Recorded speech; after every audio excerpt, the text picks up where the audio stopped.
All right. Good evening, everybody. Welcome to Live from the Table. I'm doing a special interview with Josh Szeps. I'm going to read from your Wikipedia bio.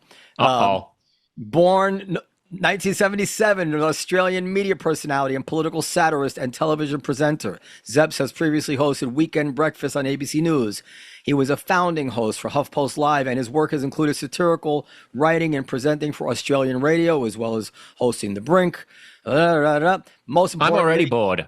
most importantly, he currently hosts the podcast, the fantastic podcast, and Thank you. quite influential podcast, Thank you. Uncomfortable Conversations, and maybe most importantly, I believe you're gonna be doing a show at the Comedy Cellar, hopefully Yes. at the end of Yes. I think July. it's Tuesday, the 29th of July or something, but go to the Comedy Cellar. It's a bunch of, I'll be doing this. Actually, I can't break the news about exactly what I'll be doing, but I'll be doing like a fun world tour type thing. And the linchpin will be some of the guys from the Fifth Column and some of the folks from the Free Press and us at the Cellar. So Uh, Noam has generously allowed us to use his space. I'm really excited about that. So Me listen, I too. was I was driving home and I heard your episode. I forget what the title of the episode was, I but it's think it was basically just staying sane on Israel. that's exactly it. Staying sane in Israel, where you read a column that you had written for which Australian paper? The biggest broadsheet in Sydney is called the Sydney Morning Herald, and it has a sister paper in Melbourne called The Age, but they're functionally sort of different versions of the same thing. So it ran in Hmm. both. And I mean, it hit me between the eyes. I recorded your reading of it. I don't know if you want me to play that or you feel like reading it, but before I get to that, only because I think it should be answered up front because it would have helped me listening up front. I'm going to read just the last paragraph of it, and you can just explain what's meant by the last paragraph, and then we'll go and listen to the whole thing. We can go through it. Are you sure? Isn't it better to have the build up to the last paragraph to understand the context to it? I thought about it, and I'm sure. I'm not Okay, sure. your show, do it I'm not. your way. I'm not sure it's the right thing to do, but I've thought about it, and I'm sure this is the Okay, way I I may would have like to take it. painstakingly spent 1,000 words leading up to the final paragraph, but sure, Noam, jump in, All jump, right. I don't want jump you. in out of Listen, context. but I just want you to explain what you mean Yeah. by the end because it's not explained in the column. Okay. That's Yes. all. Yes. Good. So, Yeah. the last paragraph is until Israeli politics can radically reorient itself, it's time to construct a vision of Jewishness that's independent of the state that pretends to act on our behalf. Our meaning the Jews. It's time for Jews to reclaim the moral mantle of our ancestors, for the Palestinians, but also for the future of the Jewish people. And this is the part I want to ask you about. It's time for Jews to abandon Israel. And even up till now, I'm not sure what you mean by abandon Israel. And that's why I want to ask you Yes. first. Yes. Good. Thanks. So there are two important points in that paragraph. One is the first word, which is until, or the first portion of the sentence, right? Hmm. Until Israeli politics can radically reorient itself. So it's not a blanket claim. It's provisional on Israel's behavior. It's not. It doesn't mean that we should cease being Zionists. And Jews should abandon Israel, which I think people will understand when they hear the context, I think, of the previous 1,000 words. What I'm calling for is a removal of the taboo on diaspora Jews criticizing Israel, a removal of the reflexive instinct that diaspora Jews like us have to defend Israel when in any conversation, outside of Israel. I'm not calling for Israelis to no longer exist. I'm not calling for saying the state of Israel doesn't have a right to exist or a right to defend itself, as some people have misunderstood that to mean. I'm calling for non-Israeli Jews to have a really frank and bullshit-free conversation about that state and about how comfortable we are with being hitched to its wagon and essentially having it as an albatross around our neck, where we are so repulsed by the way that anti-Zionism is flaring up, and we are so threatened by the way that anti-Semitism is manifesting itself in our countries, that we take this hunkered down, reflexive stance of defending Israel because we think of all the criticisms of Israel as being disingenuous. I want us to not take that bait. I want us to be the grown-ups in the room and be able to distance ourselves from that state in ways that feel difficult and complicated for us right now. Yeah, well, when you put it that way, it doesn't sound so bad to me.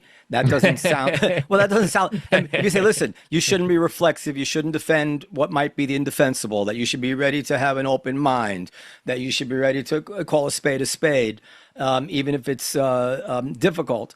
Um, I don't call that abandoning at all. That's the attitude I try to have about my children. Right? In other words, the truth has to come first, always, No, I think I'm whenever calling that. for something more than your relationship to your children. Like your Okay. relationship to your children is rightly unseverable, right? There is nothing that your child could do that would have you betray them.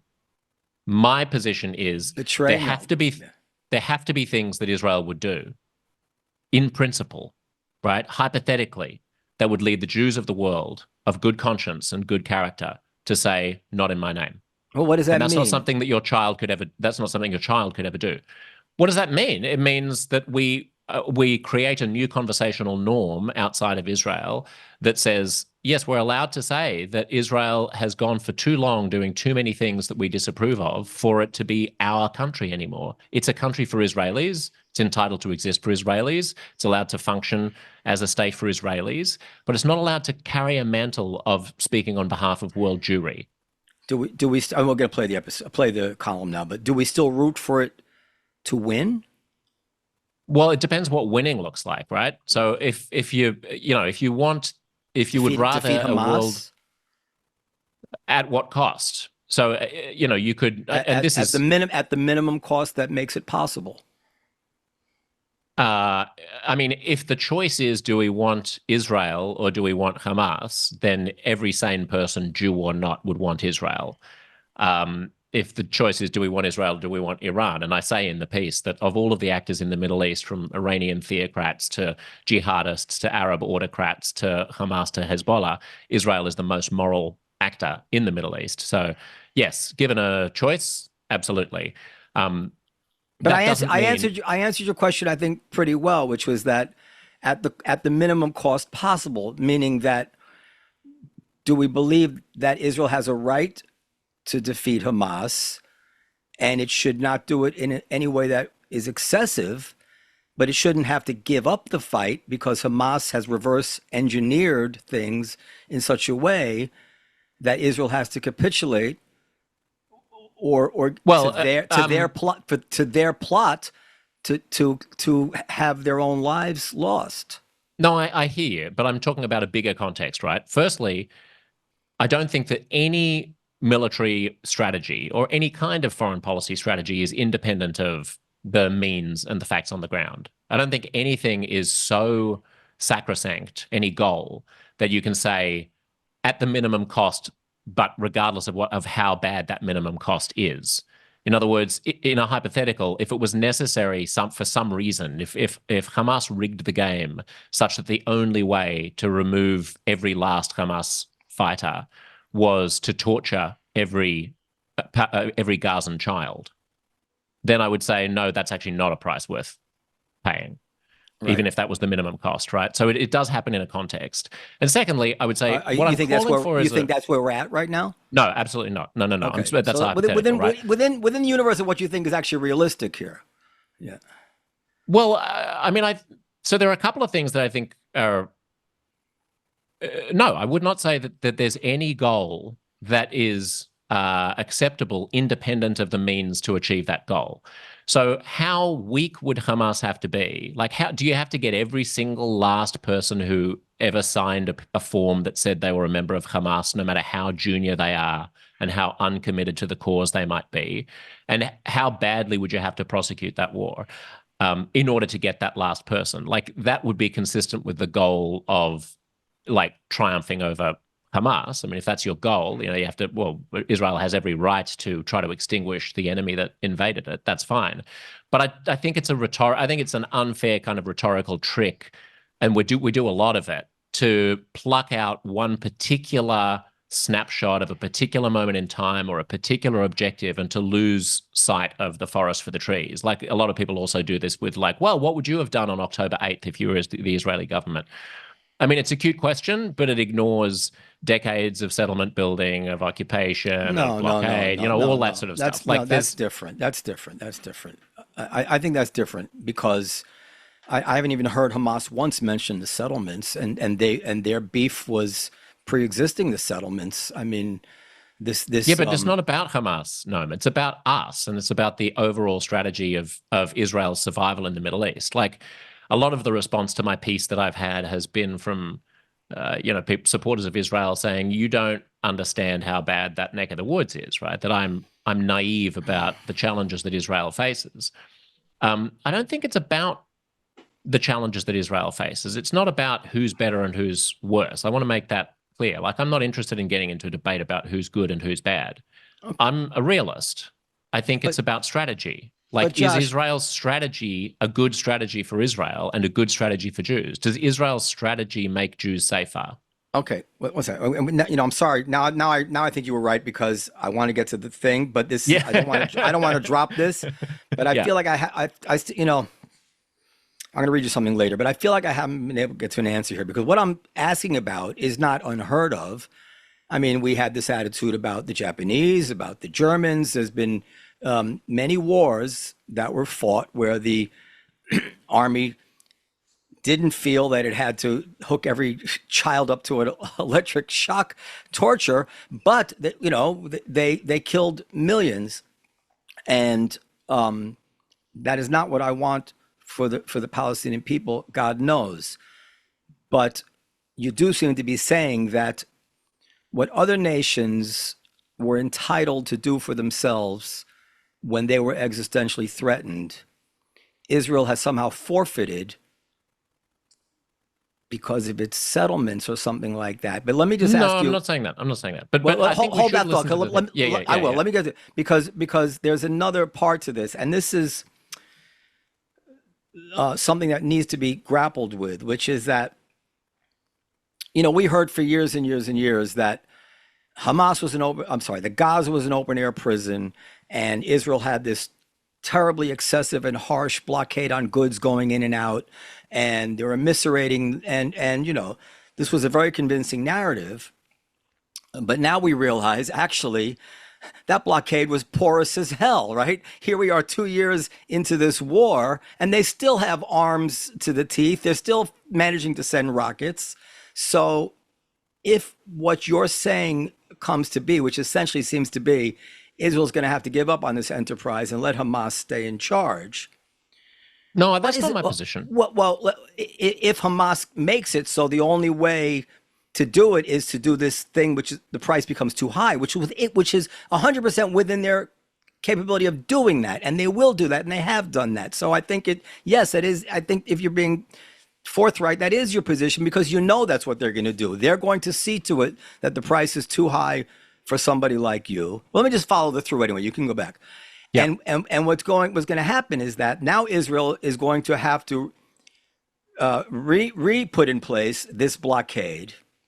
It's going to be twice as harsh as the one previously because we've learned our lesson from the previous one that didn't work.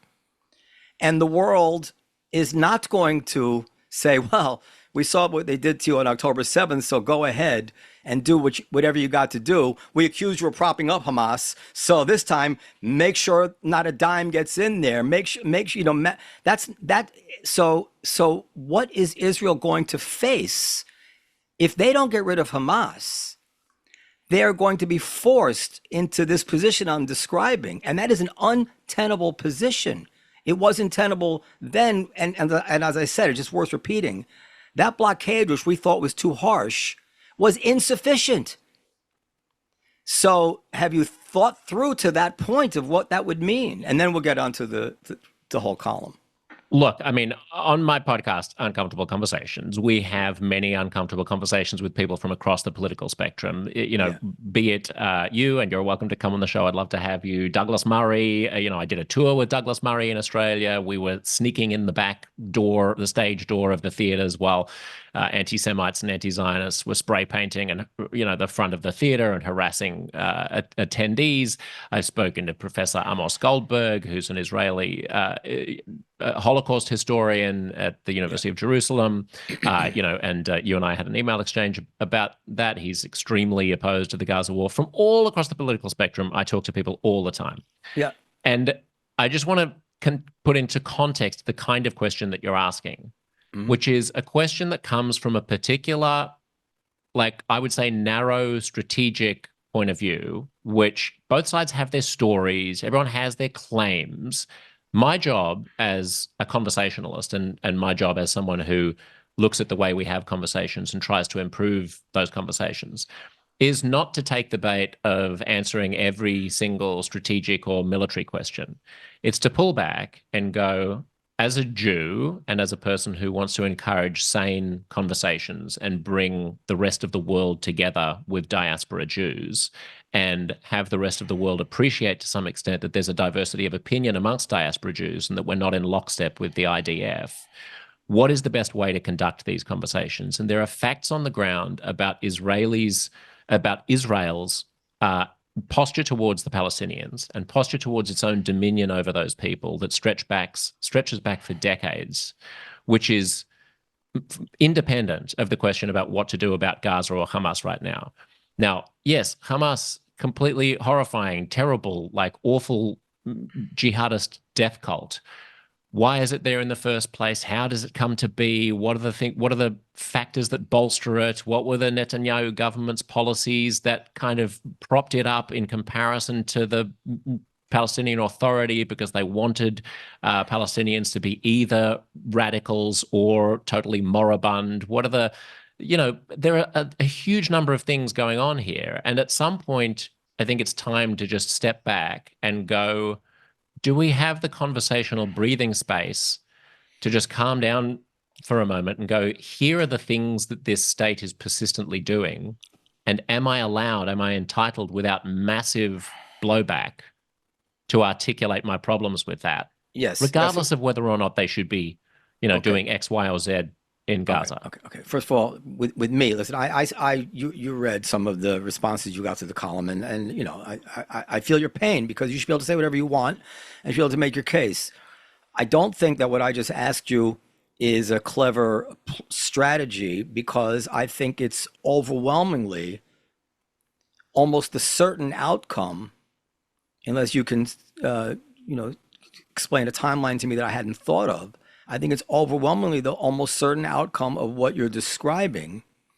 And it's perfectly rational and almost necessary for anybody who advocates something to be able to explain if they support the logical outcome of it and the logical outcome of Hamas staying in place. And by the way, just so you know how I got there, because yes, and I felt this way a long time ago. I felt this way even before Israel attacked.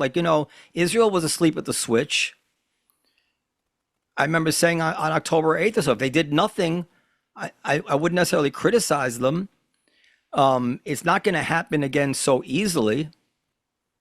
They're not going to be a huge intelligence failure again tomorrow. But then I began to think, okay, well, what does that mean? And one of the things it means is a clampdown, the likes of which the world will not tolerate. It also means that the future will be worse in the sense that lethality every year becomes cheaper and more easily obtained. What we saw with Ukraine and Operation Spider's Web, is that what it's called, Operation Spider's Web, where they took a battalion, or whatever you call it, a swarm of $400 drones and took out all that Russian Air Force. Hamas is going to get their hands on that too. 10 years from now, Israel will not be able to avoid this trend of ever more available lethality. And it will only be worse. And these are not, I don't like what you said about how this being like strategic questions. These are the questions which the guy sitting behind the chair in the prime minister's office, he has to have an answer to these questions. Yes, he And has to have an answer to these questions and now. and maybe you should too. Well, okay. I mean, I can play the game and give you the answer if you want. It's not a game. It's pull not a some game. shit. Well, I don't know why you But it say is it's a a game. It's a game, no, because it's a particular. It's what it does is it ignores all of the leading events that came. No, up I don't want to came ignore the before leading this. events. Well, I don't want to ignore the leading events, but you can't. The leading events are not relevant unless you're going to say that. Well, yeah, you're right.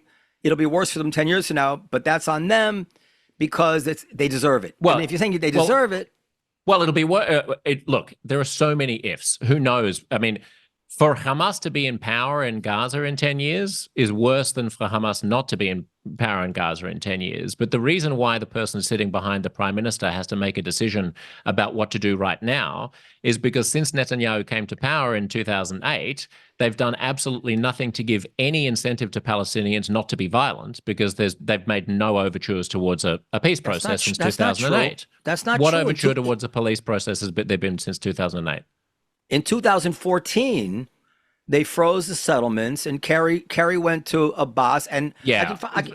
I can find a view, and they said Obama briefly tried to do something, and neither side was into it. I mean, that's not true. I'll find you. Go ahead. You speak, and I'm going to find a few. Go ahead. So the question of exactly what's happening right now and what should happen reminds me a little bit of like after the. Do you remember when the Iraq War went to shit? Yes, of course. Yeah, I do. Yes.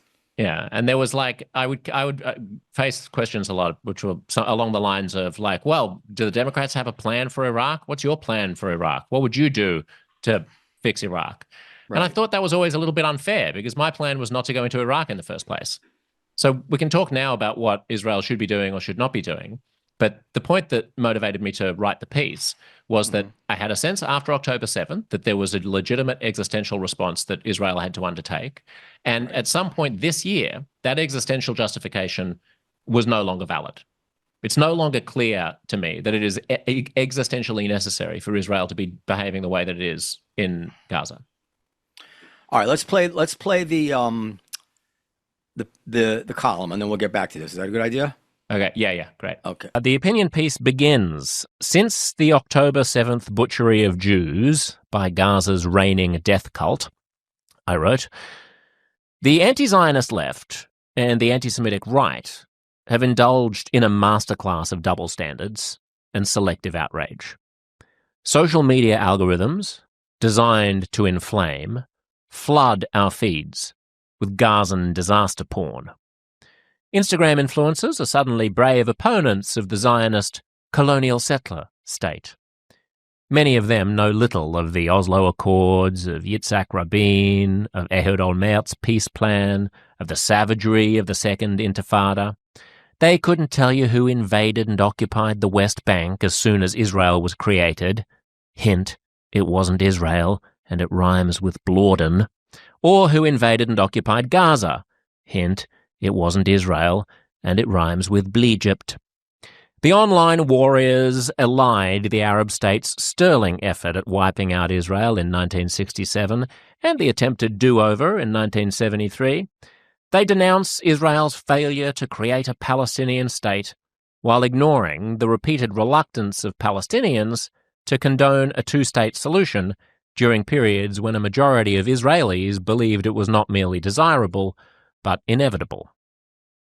So, Jewish Australians have found it head-spinning, since October 7th, to be collectively blamed for the plight of Palestinians by anti-Zionists who don't seem to give two stuffs about actual, real-life Palestinian people.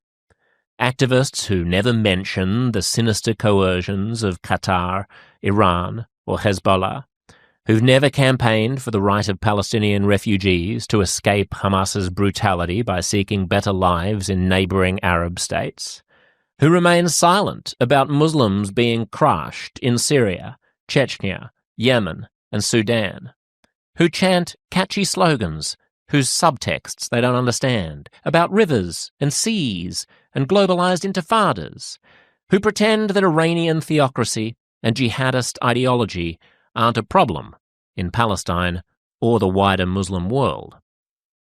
Many pro-Palestinian Jews who detest Netanyahu are rendered mute by a tsunami of foggy-headed, anti-Zionist righteousness, so selective that it smells like an anti-Jewish double standard.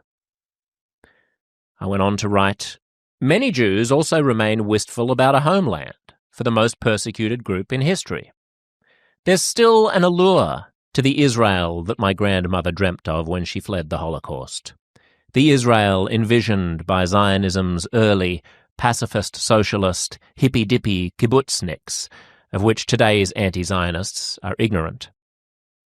But, I wrote, and as an aside, you will note that I've spent the entirety of the article so far doing nothing but shitting on anti-Zionists, something which apparently my Zionist friends didn't read. But, I wrote, how far does the actual existing Israel, and I capitalized that, actual existing Israel, have to stray from its founding principles and from the basic moral tenets of Jewishness, and for how long, before we stop making excuses for it? Palestinians in the occupied West Bank endure lives of systematic dehumanization under military law. Their Jewish neighbors, most of them in newly illegally built towns, enjoy the full rights of citizenship, sometimes with violent impunity. The settlements are an elaborate, militarized thicket of ethnic discrimination. Meanwhile, Palestinians in Gaza have been crushed to within an inch of their lives, many of them too young to bear any responsibility for the jihadists holding them hostage. The annihilation of Gaza and the open rhetoric from senior Israeli cabinet ministers of ethnically cleansing the territory are not self-defense. Israel is no longer in an emergency where all bets are off. It is now choosing a strategy. It is now proactively erasing the future of millions of people. Quick reminder, as an aside, I wrote this before the attack on Iran. I would say it very much is in an existential war of self-defense now, but it wasn't 2 weeks ago. To continue my article. If you suspect that a fair bit of the pro-Gaza hoo-ha is motivated by, and can I also just say, let's give credit to the fact that I managed to get the word hoo-ha into a mainstream broadsheet publication, the most prestigious and widely read broadsheet in Sydney and Melbourne. If you suspect that a fair bit of the pro-Gaza hoo-ha, H-O-O-H-A, is motivated by bias against Israel, and some of it is, read the work of Israel's own progressive independent media, Haaretz, 972 magazine, and B'Tselem, and the Israeli historian Lee Mordechai's website, Witnessing the Gaza War. Listen to my recent interview with the world-renowned Israeli genocide expert, Professor Amos Goldberg, who wrote, "There's no Auschwitz in Gaza, but it's still genocide." The facts of Israel's bloodshed are staggering. The IDF's own artificial intelligence system, Habsora, generates bombing targets so fast that a former Israeli intelligence officer described it as a, quote, mass assassination factory. Targets have been expanded to include non-military sites, such as universities, banks, government offices, infrastructure, and high-rise blocks, which the army defines as, quote, power targets, matarot otzem. Israel's rules on killing Palestinian civilians have been so loosened that a former US State Department senior advisor on civilian harm, Larry Lewis, told the New York Times, "The willingness to accept this level of harm to civilians is far beyond what I've seen in operations in the past." Renowned American trauma surgeons with experience in other wars have returned from volunteering at Gazan hospitals horrified. One wrote in the Los Angeles Times, quote, "I've worked in other war zones, but what I witnessed in Gaza was not war, it was annihilation." Another told the UN Security Council, quote, "As surgeons, we have never seen cruelty like Israel's genocide in Gaza." This can't all be anti-Semitic lies. The claim that this is a just war being prudently prosecuted, in which civilian lives are lost only regretfully, is at this stage laughable. To be fair, I wrote, Hamas, as Israel constantly reminds us, is worse. Compared to the Iranian Revolutionary Guard, to Hezbollah, to genocidal Jew haters and to murderous Arab autocrats, Israel is the most moral actor in the Middle East. But it's still responsible for what it does. If I kidnap a murderer and yank out his fingernails with pliers, I don't win a morality prize because he's a murderer and I'm a mere fingernail extractor. At some point, my actions need to withstand moral scrutiny on their own.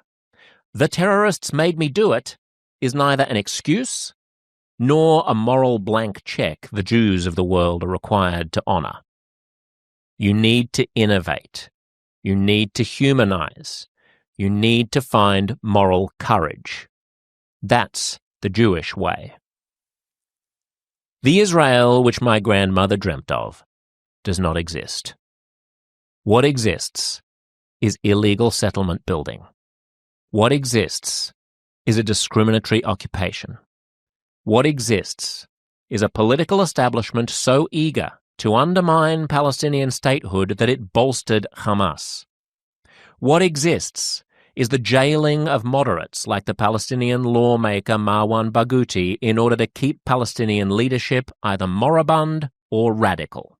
What exists is a state that's preparing to annex or reoccupy all the lands of the Palestinian people indefinitely. What exists is the obliteration of Gaza. For thousands of years, Jews have preached fairness, resilience, reason, pacifism. It is the most un-Jewish thing in the world to make somebody a refugee. Hasn't this Israeli state, this real-world government, not the idealized vision of a Yisrael in the clouds, proven that justice and peace are not its priorities, that it is unworthy of our support? Israel, the country made to save the Jews, is now the thing that most endangers the Jewish people, physically, culturally, and morally. Until Israeli politics can radically reorient itself, it's time to construct a vision of Jewishness that is independent of the state that pretends to act on our behalf. It's time for Jews to reclaim the moral mantle of our ancestors.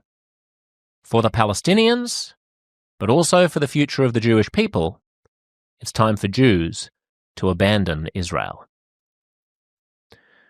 So that was that little shot across the bow. Very well read, I have to say. I sense maybe the few edits there, but still, I could never do it. No, there were no No? edits. No edits. Nope, I don't edit. Also, I was a radio broadcaster before I was a podcaster, so I was doing 3 hours a day of talk radio, like with callers and interviewing politicians and stuff. So I've got my 10,000 hours of practice down on Is that. that what it is? Yeah, I think so. I should also say if anyone wants to read it or share it, it is unpaywalled now, because I know a lot of Americans have been saying I can't get past the paywall. So I emailed the editor the other day, and they said they'll lift the paywall. So if you just Google SMH, which stands for Sydney Morning Herald, Szeps Israel, you'll get it. I should also say, Noam, that Go ahead. I had on the podcast recently, we haven't released it yet, but she was on last week, a Knesset parliamentarian, former Knesset parliamentarian, Einat Wilf, who was in the, you know Einat? Yeah. Yes, I know her. Of her. Yeah. And she made a very good argument against my position, which was to say that love it or loathe it, for Jews to be articulating these kinds of ideas is for them to play into a story, a narrative that demonizes Israel uniquely, that makes it the Jew among nations, that calls it out and invites criticism, disingenuous criticism, and basically betrays Jews. And I'm not unsympathetic to that claim. I've heard it a lot from fellow Jews since writing the piece. I'm just fundamentally untribal, and I don't believe that conformism is generally the most productive path in sustaining flourishing societies. I just think that speaking truth to power is the fancy way of putting it, but just calling out bullshit or being defiant or telling people that they can't tell you what you're supposed to think is ultimately but Josh, more fruitful. I don't think I'm going to say anything which that would be an answer to. I'm not telling you ever to not say what the truth is or any of this. Let me go through. First of all, as for just before we played the thing, you made reference to what has Israel done since 2008. And I remembered something, and I looked it up in the thing. So this is from the New York Times, 2014. Mideast peace effort pauses to let failure sink in. In a March meeting with Mr. Abbas in the Oval Office, Mr. Obama tried to sell him on Mr. Kerry's framework. The Palestinian leader, officials said, did not respond, preferring to reiterate his rejection of the Israeli demand that Palestinians recognize Israel as a Jewish state. Quote, the president was skeptical about a deal after that meeting, the official said. Abbas was more comfortable pivoting to public grievance than focusing on a private negotiation. It continues. In a speech last week at the Washington Institute for Near East Policy, Mr. Indyk, now, you know, Indyk was no fan of, he died, right, of Netanyahu. Mr. Indyk drew a distinction between the Israeli government and Mr. Netanyahu, who he said took substantial risks. He moved. He showed flexibility, Mr. Indyk said. We had him, I think, by the end of that process in the zone of a possible agreement. So I have to say no. Israel has tried at every time it's come around, but as you alluded to, the Palestinians have rejected it all every time for 80 years. And the assumption that seems to be behind your argument is that somehow if Israel had just said the right thing or taken risks again with another intifada or something like that, then somehow they would have melted the heart of Abbas or Hamas. Yes, my operating assumption is that both sides have to take responsibility, which means that there tends to be this tendency on the left, right, on the anti-Zionist left, to give all the agency to Israel and all the sympathy to the Palestinians. There's this flaw in our thinking where the left is likely to think that Palestinians are noble savages who are completely blameless and have only been steamrolled by Israel, and that Israel has all the power and could have extended a Palestinian state, and that is bullshit. But there's also a similar tendency on our side to sometimes exaggerate the agency of Palestinians and downplay the agency of Israel. Yes, in 2014, there were these talks that Kerry and Obama cajoled the parties in the Middle East into. Abbas was hopelessly moribund. Netanyahu, since the 1970s, has showed no inclination to act in good faith on this matter. That's not what Indyk said. Listen, well, he said he budged. He said he moved. Hang on. Hang on. This is all happening. Yes, so there was one meeting. This is all happening in a context that, yes, you say for 80 years the Palestinians haven't wanted peace. I agree. All of my blame, 90% of my blame goes on the Palestinians. I just don't want us to be hijacked by the Palestinians. I want us to own agency and us to feel like we are capable of building our own futures as Jews and also Israelis as Israelis as well.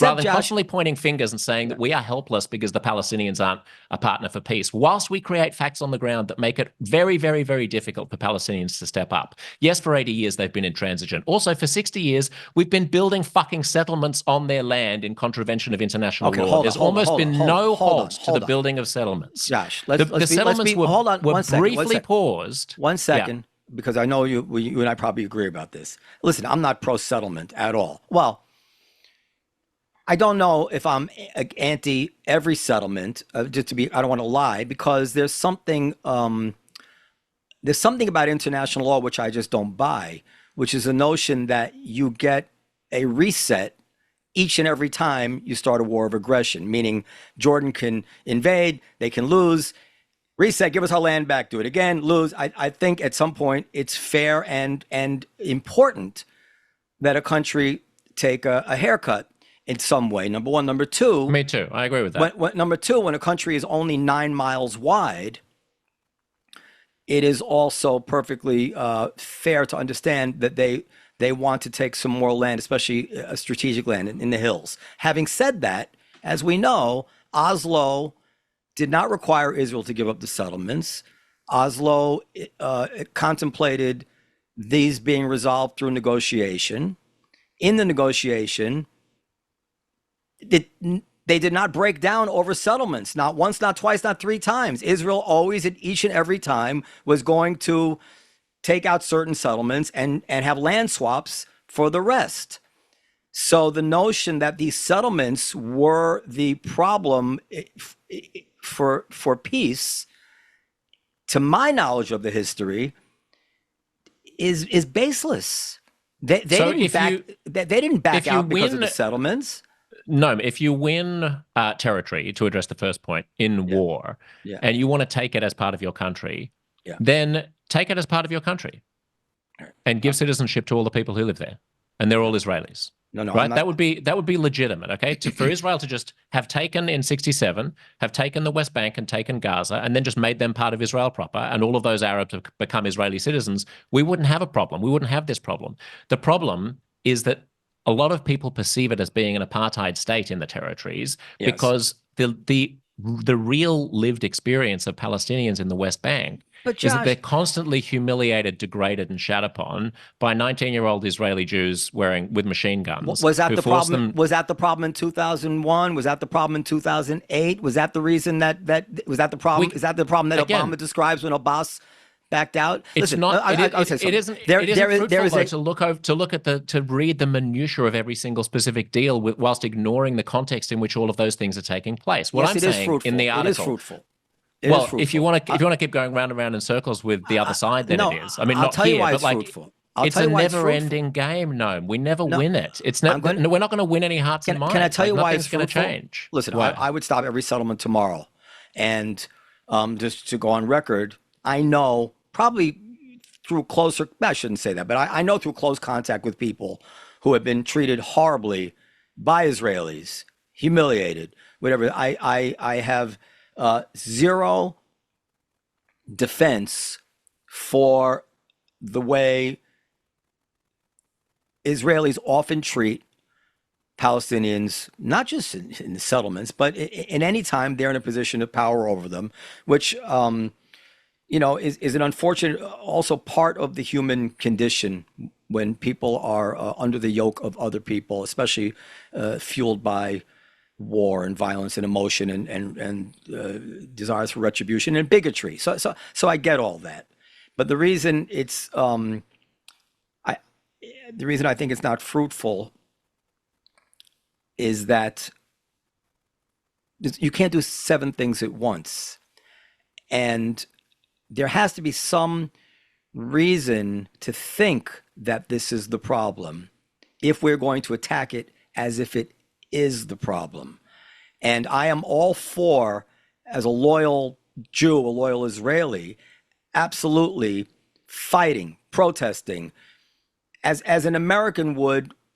Listen, I believe that black people, even during Jim Crow, were supporting the American war effort against the Nazis. It is possible to be a very, very vehement critic of certain of your government's policies without just abandoning them, as you say, especially when so much of the mistreatment of the West Bank, on the West Bank, of Palestinians is in a reaction to very real security problems, which didn't used to exist. The checkpoints are are like a flypaper for arrogance and mistreatment on behalf of the Israelis. But the checkpoints are necessary, and that's not the Israelis' fault. That is not the Israelis' fault. And further, I would say, and this sounds like an excuse, but I don't mean it to be an excuse, but it's always important to be realistic. You're never going to have checkpoints without abuses. It is the nature of putting people in charge of others. But in the end, when it comes down to it, it is the Palestinians driving this, because what is asking too much for one of their leaders to say, you know what? We don't want to do this anymore. You offered us basically 100% of the land swaps, and a capital in East Jerusalem. And I don't even remember what it is you didn't offer us, and a fund, and you were going to pay us for the houses that we lost, and we walked away. And you know what? We want to revisit that deal. And at that point, at the point where they utter, it's asking so much for them to just express out loud, you know what, we'd like to make peace with you. At that point, then you would have me. And I'm going to say, listen, they're saying they want peace. And now you're treating them this way? But when they're saying, listen, we want to kill you, we'll do it again if you give us the chance. Oh, well, you should be giving them more olive branches. You know, if the world tells us that it's only acceptable to kill 25 civilians to get one commander, we're going to make sure you have to kill 30. And then you'll be the bad guys. And then Josh will say it's about the settlements. These are very difficult problems. And yes, and no, we agree on a lot of this, right? So we agree that if you're going to run, you said like it is in the nature of controlling others that if you have a checkpoint, there are going to be abuses. Yes. Yeah, that's the point. My point is not that Israel is uniquely bad. It's that it's an untenable situation to put yourself in perpetuity in a situation in which you're controlling others, in which you're in a relationship of dominion. Now, is that all Israel's fault? Of course not. I completely agree with you. The Palestinians have been totally intransigent about this. What part of it is Israel's fault? Well, the fact that they haven't found a way to give up the territories since 1967, you think they're completely blameless. They don't share any of that, any blame for that. I think in 1967 they immediately offered to try to give it back. So, you know, they wanted to keep the Western Wall and that area of Jerusalem and the Golan Heights. But yes, they offered it back. The three no's: no peace, no negotiation, no recognition. They tried to give it back with Clinton and Barack. Olmert tried to give it back. I just finished reading parts of his memoirs. He really tried to give it back. The Olmert deal was legit, and the Palestinians were right there. I mean, there was almost a deal in 2008, which is what makes the subsequent history so They don't tragic. want a deal. But are you saying that? They don't want a deal. There were lots of reasons why that deal fell apart on both sides. I mean, Olmert had no credibility anymore, and he was almost out the door. But if you can imagine a parallel universe. It didn't fall apart because of Olmert. It didn't fall. Abbas walked out. Never answered. Well, there's a negotiating tactic, which is you walk out and then you come back and you hope to get a better deal. And they're always playing this game. And of course, they're in an impossible situation as well with the Arab street, who have completely crazy and unreasonable demands about Israel. What you did there, I really object to. You have no basis for saying that Abbas had a tactic and it was holding out for a better deal. He never ever said, I want this deal or that deal. He walked out and he stopped answering, just like Obama described him doing in 2014. No, and by the this way, was like months before Olmert left office. You talk to people who were involved in the deal, then they say that the Olmert no longer had any credibility. If Tzipi Livni had won the next election, then maybe. But this is the kind of like minutia that is exactly antithetical to the point that I'm trying to make in my article, but which is Abbas could say it now. In a trap of quarreling, Noam. Listen, we saw Sadat. None of this stuff that you're talking about stopped Sadat for a half a second. Sadat decided, I want to make peace. He got in front of a microphone and said, people of Israel, I want to make peace. But who is the Sadat in Palestine? There is none because they don't want peace. Who is even a hypothetical? We have successfully managed to deteriorate Palestinian civic life to such an extent that there is nobody of any credibility. Marwan Barghouti is rotting in an Israeli jail, who is possibly the only Sadat or Mandela. They're not going to release him. What's he in jail for? For having been part of the Second Intifada. No one's blameless here, Noam. But we've systematically deprived the Palestinians of any capacity to have leadership, and then criticized them for not having leadership. Hold on. This is not living up to the great morals of Jewishness. No. Maybe not. But my call is for look, are we going to go down a rabbit hole on Barghouti now? No. You're going to tell me that he's a murderer? Yeah. I just want so people know, not everybody knows, right. Because you say, why isn't Israel letting him out? He's in jail for 5 counts of murder, attempted murderer, complicity in terrorist attacks, and incitement. And Abbas, this is very important, Abbas has always insisted that that Barghouti not be allowed on any list of prisoner swaps. Because Abbas is threatened. Right, but somehow this is all Israel's fault for not letting him out. Well, he's in an Israeli jail. Right, he's in jail for 5 counts of murder. You call him a moderate, but he's in jail for 5 counts of murder, unless you think he didn't do it. No, I think that he's had a change of mind. I mean, I think that Mandela was also guilty of crimes. There are people who know Barghouti, who speak to Barghouti. He's a highly educated guy. He's a guy who has always claimed that he believes in Israel's right to exist. He's not an extremist in that respect. And he's a murderer. He participated in horrible, heinous acts. you can't let the perfect be the enemy of the good in this. No. We find ourselves in a situation where, excuse me, I'm calling for Jews and Israelis in particular. Hang on. My daughter's got a cold and I think I'm getting it. I'm calling for Jews to feel a calling to a higher sense of morality, to a higher sense of purpose, and to hold ourselves to higher standards. Right. And what happens whenever you try to have this conversation is that people on either side will pick out the things that support their side. And I mean, I'm on your side broadly because I think that the Palestinians are much more to blame than the Israelis are. And yet we live in a world in which Israel has basically all the power over the Palestinians. Israel failed on October 7th to protect its own citizens. There is no reason why Hamas should have been able to pull off that attack. There is no reason why the Netanyahu government should have been empowering Hamas and dealing with Hamas the way that it was and trying to splinter Palestinian leadership in that way. I don't agree with that. Let me just finish. Okay, you can jump in there. Finish. Go ahead, finish. Sorry.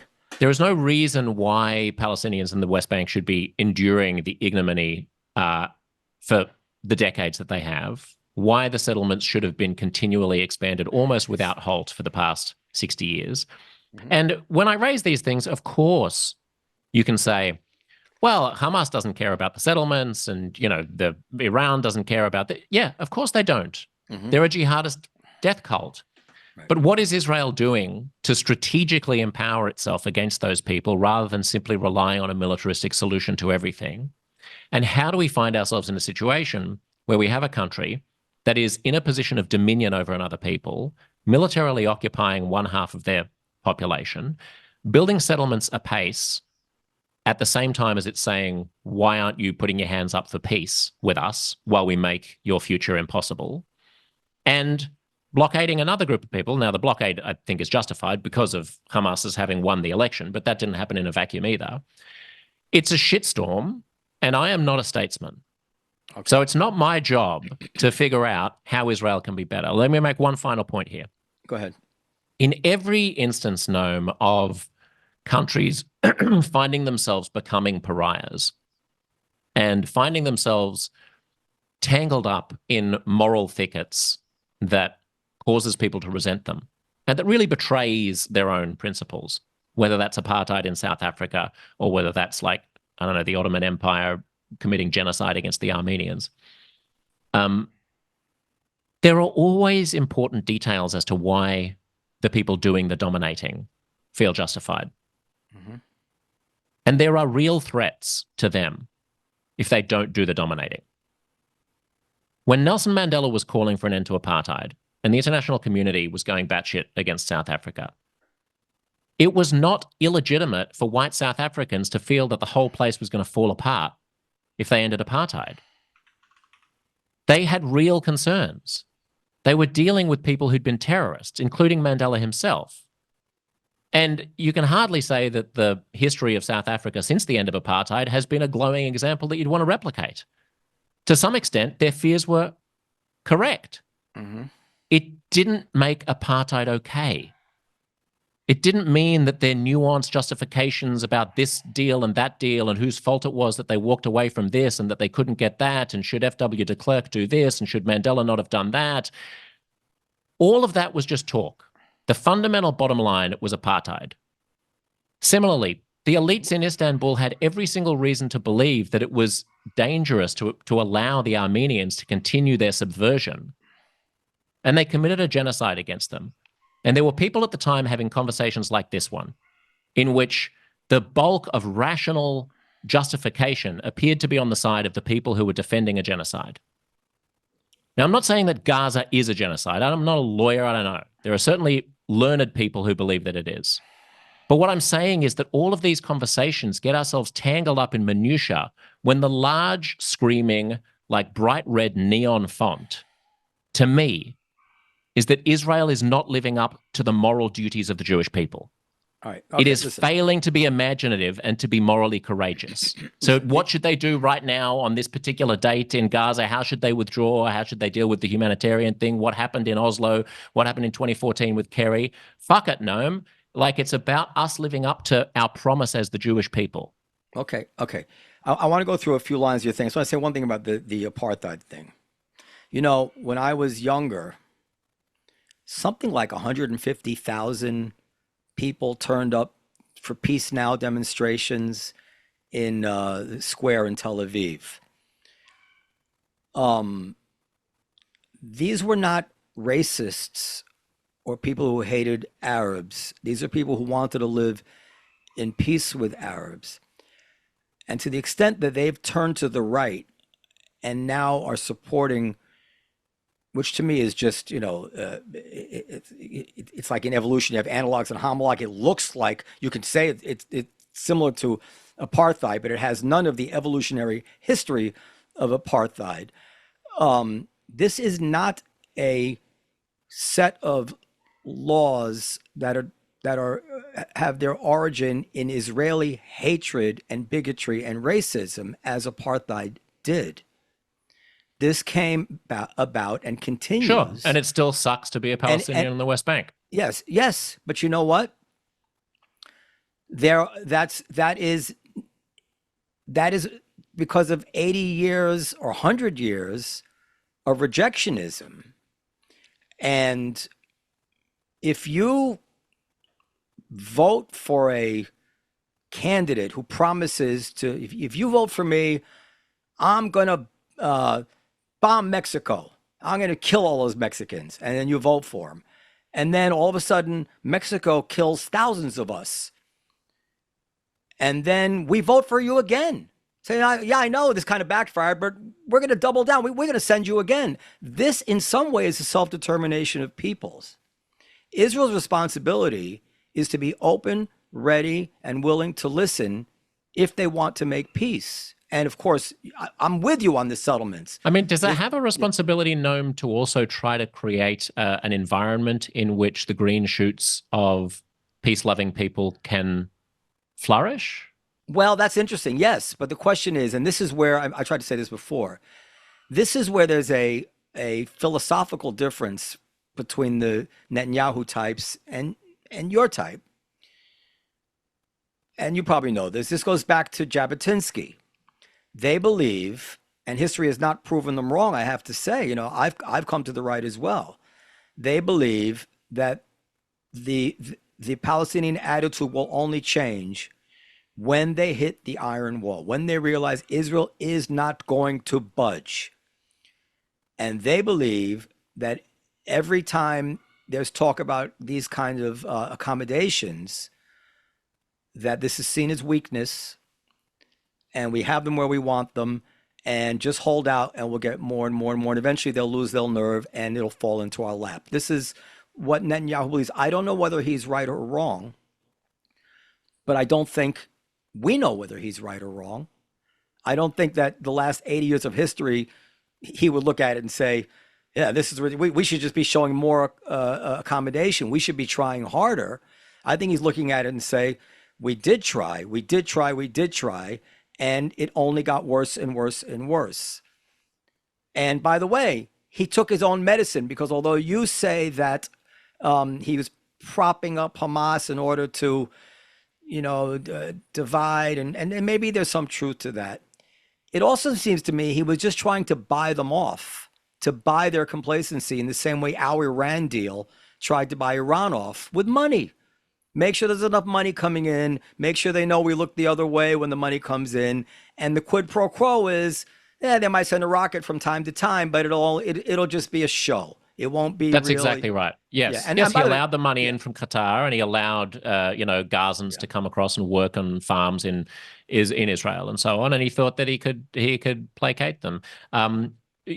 Bribing a jihadist death cult is different from halting settlements and trying to construct a civic life in Palestine in collaboration with other Arab states that could give rise to a Palestinian polity that is, you talk about the democracy, voting for a government that bombs Mexico.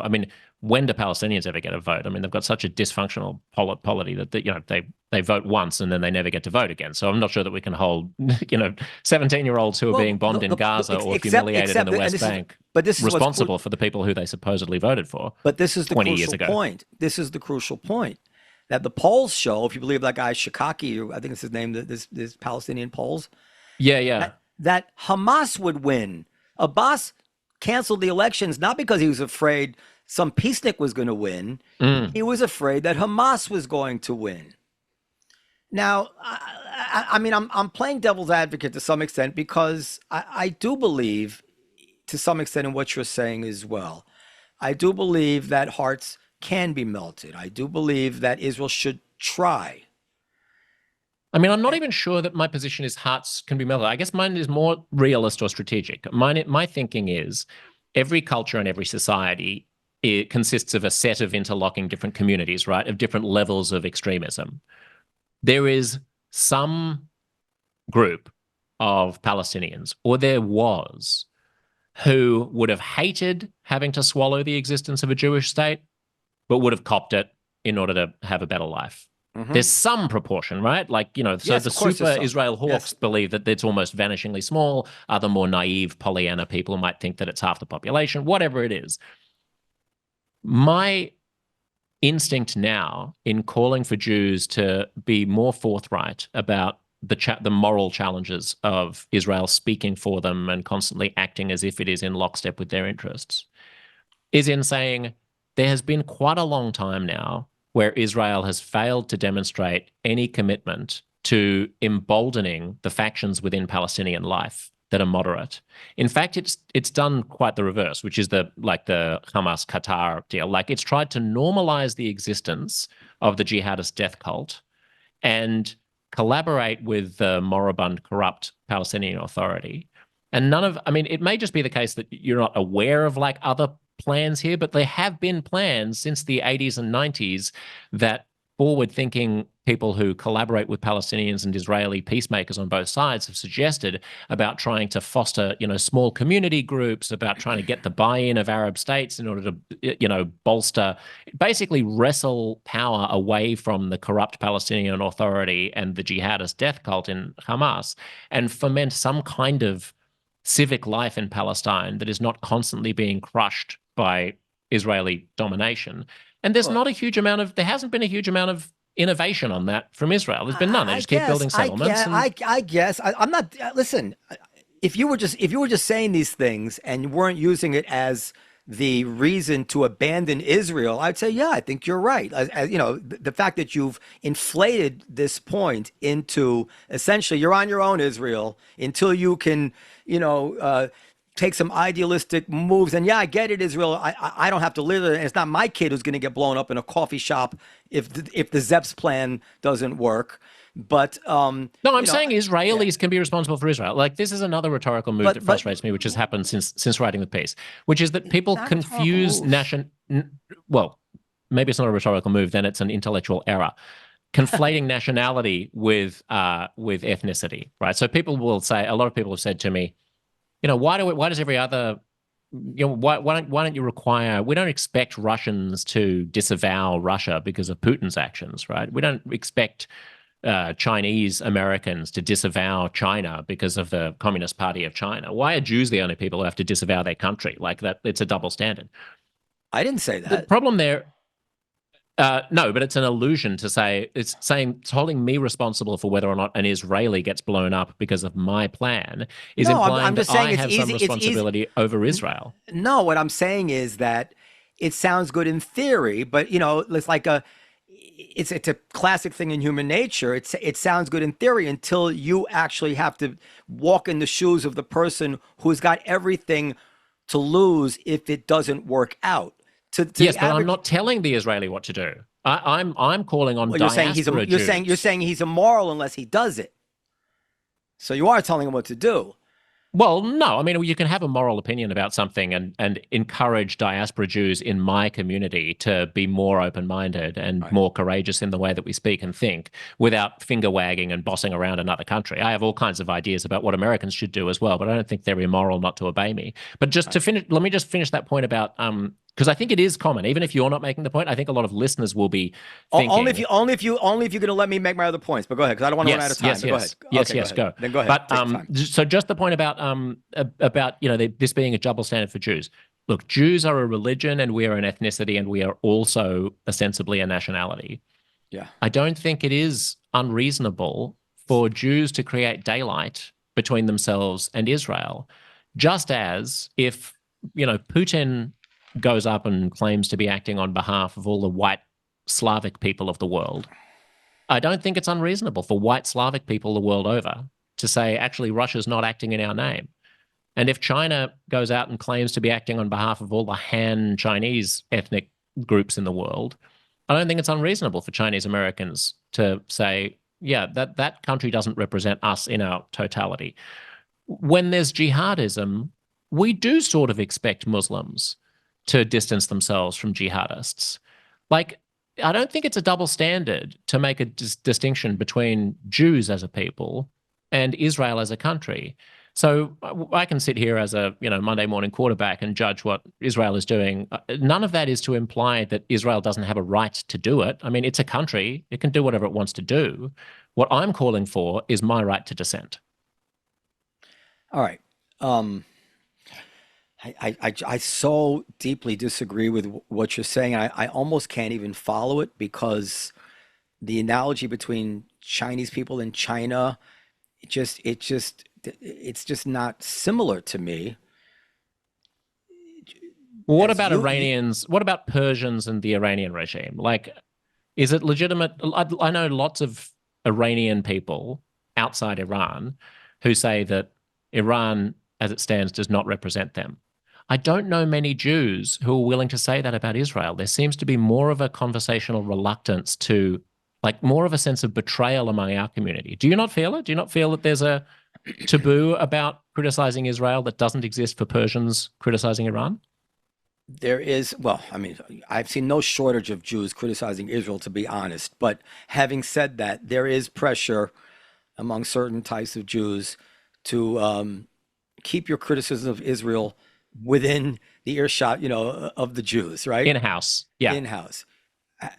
Having said that, you're supposing that the reason that we're not criticizing the Jews is simply that, rather than because Israel is because we and not because we think Israel is actually right, and that we don't want to buckle to this peer pressure and the double standard, as you say, this horrible double standard, which applies only to Israel and only to the Jewish people. One of the reasons Ukrainians and Chinese don't feel this pressure is because nobody attacks them when their country does something.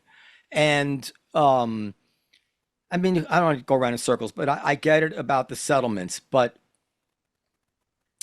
there's anti-Semitism is kind of unique, right? You agree that it's unique, and when I mean, you're going to object to this, and it's going to go further than, but it's just the analogy that comes to mind.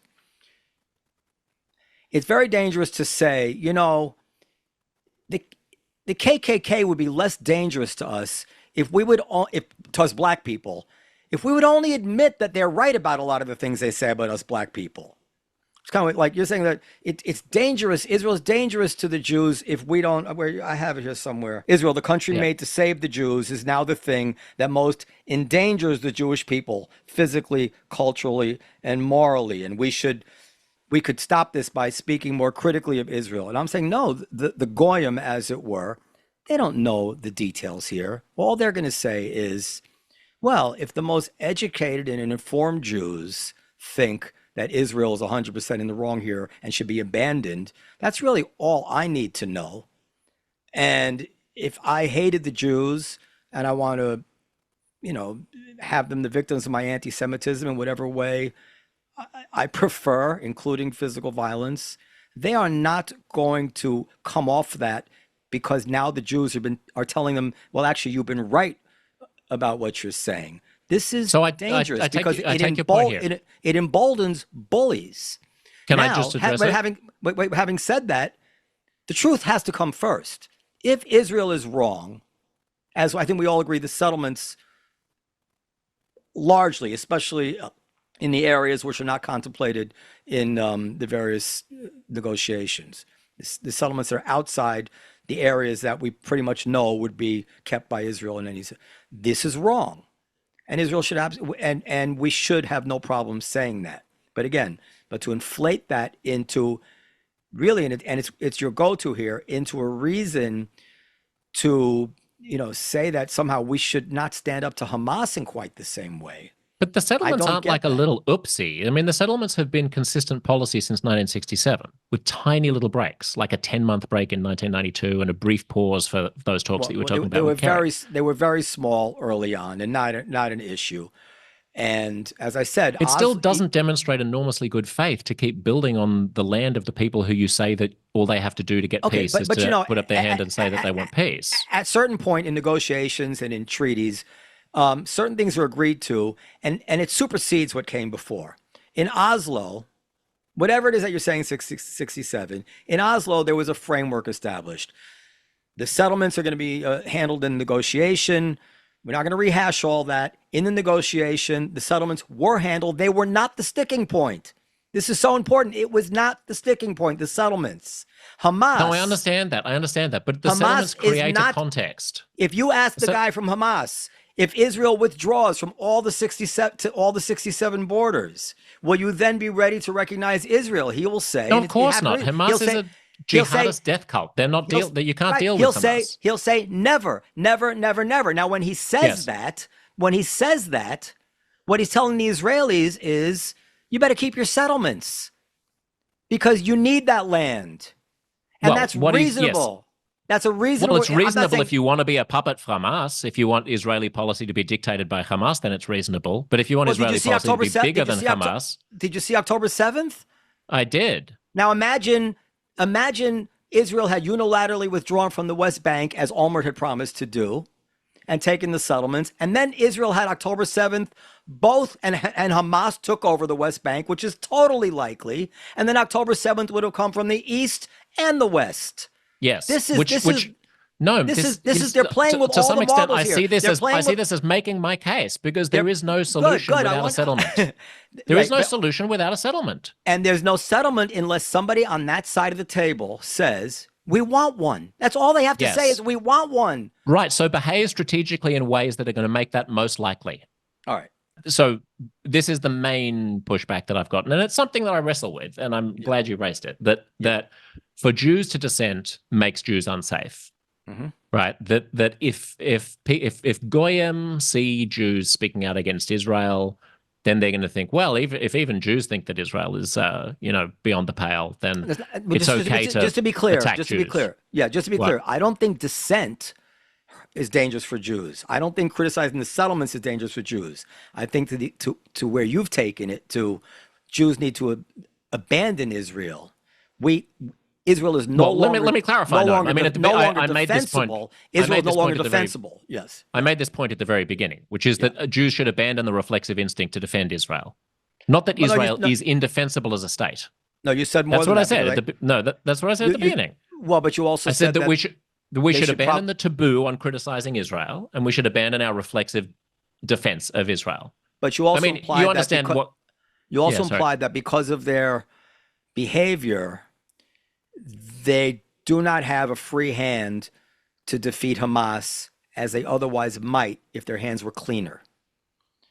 And that means, as I said, in some way, even though you don't want to come out and say it, I believe what you are saying is that Israel needs to capitulate here and let Hamas stay in charge. No, I'm not talking about Gaza. The piece is about the settlements and the occupation and the overall policy of Israel more than anything else. And I also included, I'll remind people, until such time as Israeli politics can radically reorient itself, right? So I'm talking about the ability of us to conceive of our Jewishness as independent from the behavior of the Israeli state, especially when and the question is, even if you don't think that Israel has reached there now, I think it's an interesting hypothetical to say, is there anything that Israel could do that would sever your allegiance to it as a Jew? So the question about, does it make Jews unsafe to have this conversation? The argument seems weird to me let me grant that there are certain anti-Semites who are so extreme that they're unswayable either way, right? I mean, of course, there are going to be people, this is like Hamas, right? I mean, nothing's going to sway them one way or another. Mm-hmm. So there's going to be some cohort of the population who just wants to kill Jews or beat them up in the street. The existence of that cohort does not, to me, suggest that the general soup that we're swimming in can't be swayed one way or another by the way that Jews talk. And to the extent that Jews are perceived as being spokespeople for the IDF, I think that endangers them. Mm-hmm. To the extent that they are perceived in Western countries, this is, as being a complicated, boisterous, quarrelsome, diverse community of people who you can't quite predict what they're going to think about Palestine one way or another just by seeing someone on the street wearing a yarmulke, I think that protects Jews. I think it is harder for someone to commit an anti-Semitic act of violence in a context where Jews are regarded as being complicated and ambiguous than where they're regarded as being homogenous. And I think we know this to be true just instinctively because we know it with other communities as well. I mean, when I see conservative Muslims on the street now, I am more judgmental of them and frankly more bigoted towards them now than I was before October 7th because I feel like their community has been wildly in lockstep with anti-Zionism and to some extent anti-Semitism. I feel more threatened by them. Mm-hmm. I feel less committed to them. Would I be slightly more likely to turn a blind eye if I saw one of them getting into trouble? Maybe. I mean, a guilty part of me hates myself for saying that, but probably. If conservative Muslims, conservative Arab Muslims were all openly arguing with each other about the failings of the Palestinian cause, about how evil Hamas was, I'd be much more warm towards them. I'd feel like they're having a conversation. So to me, writing articles like this, it's a red herring to say that I'm endangering Jews by calling for Jews to be more argumentative about their relationship to the Jewish state. I want to say two things. Number one, while it's true that just because something has been so for a long time doesn't mean it's always so. Jewish history is long enough and fraught enough that we should be skeptical of any argument that says what we do or don't do is the cause or the driver of anti-Semitism. That is a very, again, I'm not going to be so arrogant as to say it's not possible. Nothing we could do could ever be cause it or contribute to it or inflame it or exacerbate it. Let's just be careful about the word cause. Let's just say exacerbate. Let's just say that exactly. Yeah. That we have some capacity to push the edges of it back and forth. Yes, but it is always dangerous to miss forests for trees, and to focus on this is a point that I've been trying to make. To focus on this margin here of the difference between the ambient level of anti-Semitism and what we can drive it to. If it can go to 11, but normally it's at 10, and we put our focus on that one thing, and really blinds us to the first 10 points of it. And I think, especially in a country like America, which is unique in our history, in the sense that we have a free exchange of ideas, we can advocate, we have methods available to us that Jews never had. The most dangerous thing that's facing the Jews is our own inability to make our own case. And I want to play you something because it occurred to me today. I was interviewed by, Konstantin Kisin on trigonometry. Yeah. This was like 6 months before October 7th, or maybe even more than that. And I think it was within the year. And he asked me, like, one more question. What else you want to talk about? Have you done his show? Yeah.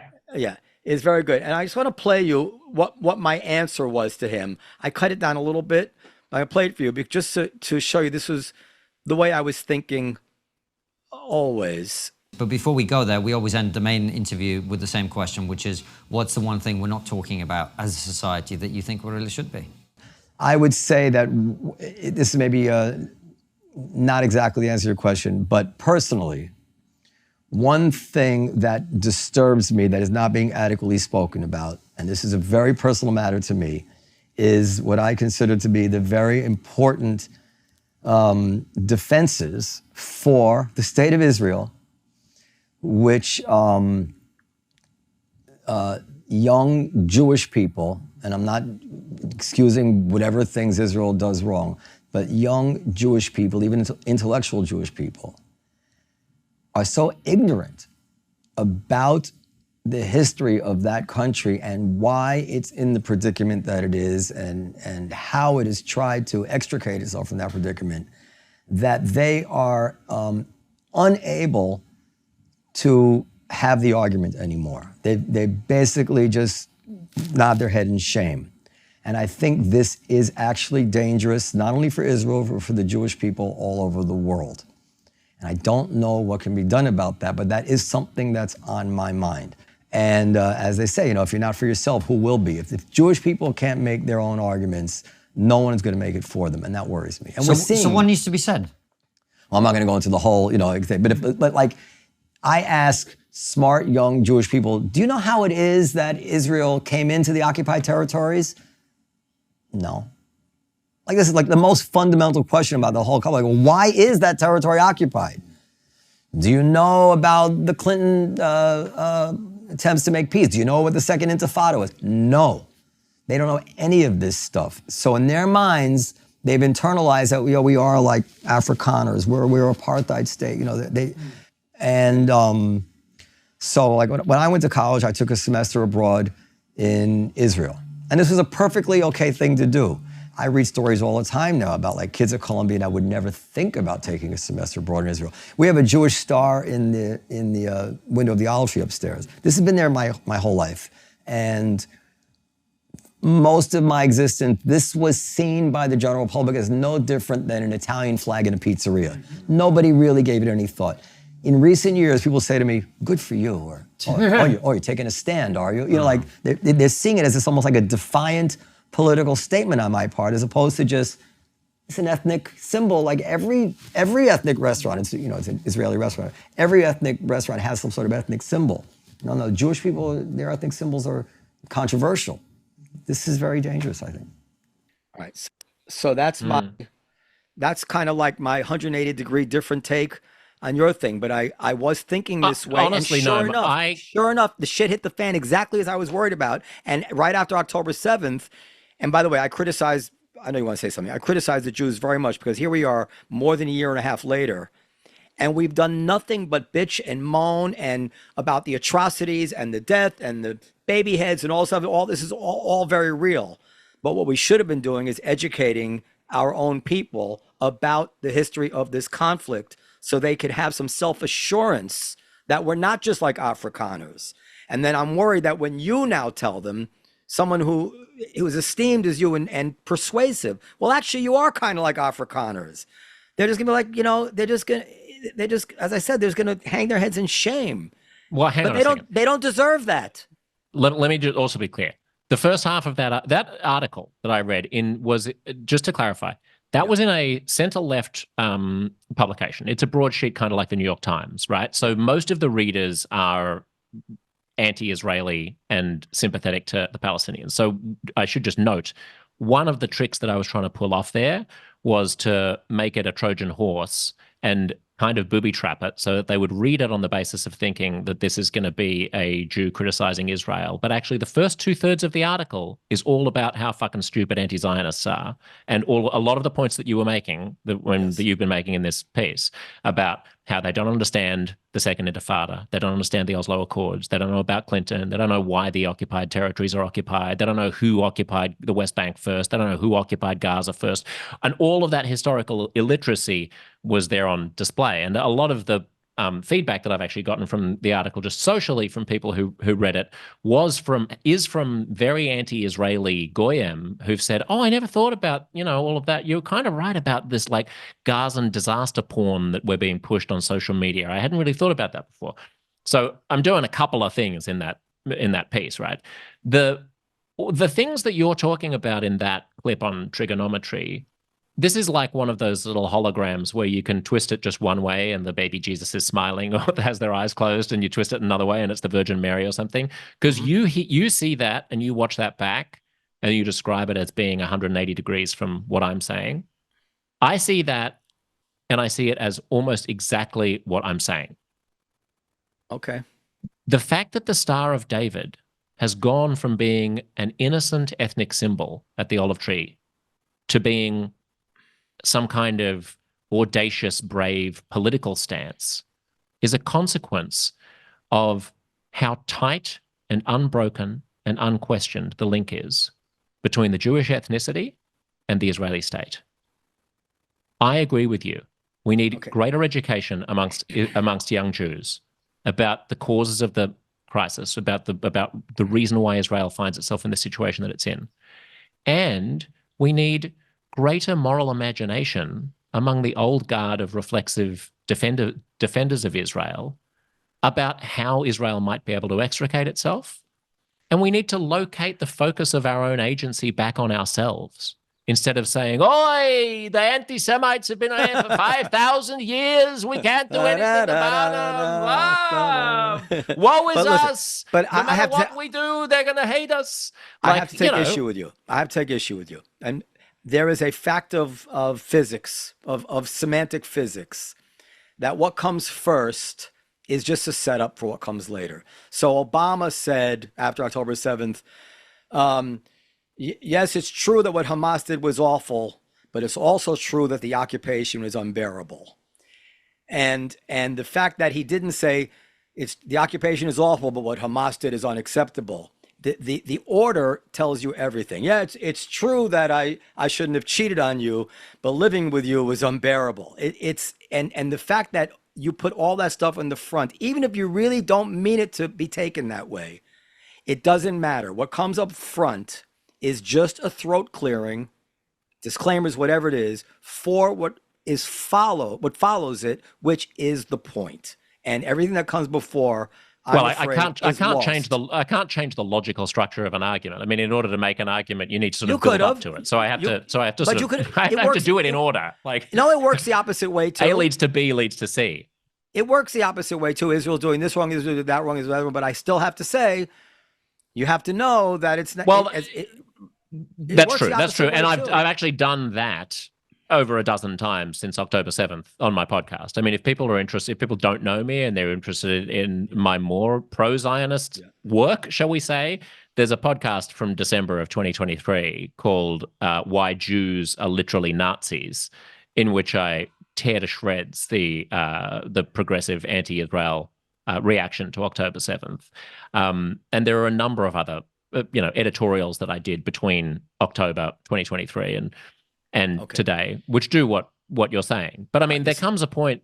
Yeah, look, I think there came a point at which the emphasis needed to shift slightly, and I needed to say, for the well-being of Jews ourselves, to maintain our own moral standards and to cohere as a community that is not held hostage by the whims of the Israeli government, there has to come a point at which we'll find independence from Israel. Right.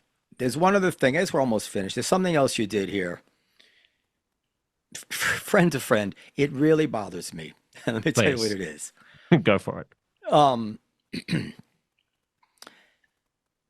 Anybody who would take their news from Mother Jones, The Nation, a Seymour Hersh blog post, and create a case about what America is, we'd say, come on, what are you doing here? You can't sample the most fire-breathing anti-American sources and pretend this is a way to make a responsible case about America. No more than if I were to quote you 3 or 4 articles from the most right-wing publication in Israel or from Fox News and say, look, the Palestinians are monsters. And the sources that you quote here are so, I think, discredit your argument in a way, in a sense that you might have been able to make the case from articles in the New York Times and from other places. but she didn't. And I was going to give you a few examples. Well, I did. I did quote from the New York Times as well. But let me just clarify what I was trying to do by citing those left-wing Israeli. Can I read them into the record first? Because Yes. Okay. So in no particular order. I'm reading from your thing here. Israel's rules on killing Palestinians. I'm sorry. Geez, I'm terrible at this. Israel's rules on killing Palestinian civilians have been so loosened that a former U.S. State Department senior advisor on civilian harm, Larry Lewis, told the New York Times, the willingness to accept this level of harm to civilians is far beyond what I've seen in operations in the past. Now, I looked up this guy. This is other stuff. This guy says the same things about America. He's, by the way, of all the people, he's a pretty credible guy, by the way. But I'll read you a little bit of Larry Lewis, and it's a New York Times article called Civilian Deaths Mounted as Secret Unit Pounded ISIS. It was much higher than I would have expected from a U.S. unit, Mr. Lewis said. The fact that it increased dramatically and steadily over a period of years shocked me. Mr. Lewis said commanders enabled the tactics by failing to emphasize the importance of reducing civilian casualties, and that General Townsend, who commanded the offensive against the Islamic State in 2016-2017, was dismissive of widespread reports from news media and human rights organizations describing the mounting toll. But people who saw the task force operate firsthand say the 2019 strike was part of a pattern of reckless strikes that started years earlier. They were ruthlessly efficient and good at their jobs. In reality, 4 current and former military officers say the majority of strikes were ordered not by top leaders, but by relatively low-ranking U.S. Delta Force commandos in Talon Anvil. And one more thing, he said, every year that the strike cell operated, the civilian casualty rate in Syria increased significantly, according to Larry Lewis, the former Pentagon and State Department advisor, who was one of the authors of the Defense Law and blah, blah, blah, blah. He says, he's a specialist in civilian casualties, so journalists go to him to comment on civilian casualties. The Pentagon's classified civilian casualty data for Syria said that the rate was 10 times that of similar operations he tracked in Afghanistan. So this guy is essentially giving the same narrative to how America has become complacent, America kills more and more people over time, as he does about Israel. So, well, the Israeli comments came afterwards. So he's saying, but I mean, we could spend literally hours or hundreds of hours cherry picking data. Okay, I think the bulk of information about Gaza is that I think the line that I make in the piece is simply that it's no longer credible that this is a just war being prudently prosecuted where civilian lives are lost only regrettably. There is a litany of different sources for that claim being true, but we can go through every single little one. No, and you can I don't want to go. I don't want to go through. I want to go through everyone, but I want to go through a couple of them because it's the heart and soul of your argument. I just want to make sure I go. It's really not. I mean, there's a ton of stuff I didn't include because you can't. There's a word limit, but I could have gone into a huge amount of stuff. The loosening of constraints on civilian casualties by the IDF, the number of acceptable civilian casualties per Hamas fighter being loosened and loosened and loosened. In the first weeks of the war, you're allowed to kill 15 or 20 civilians for every junior Hamas operative, and then that went up to 100, and then that went up to 300.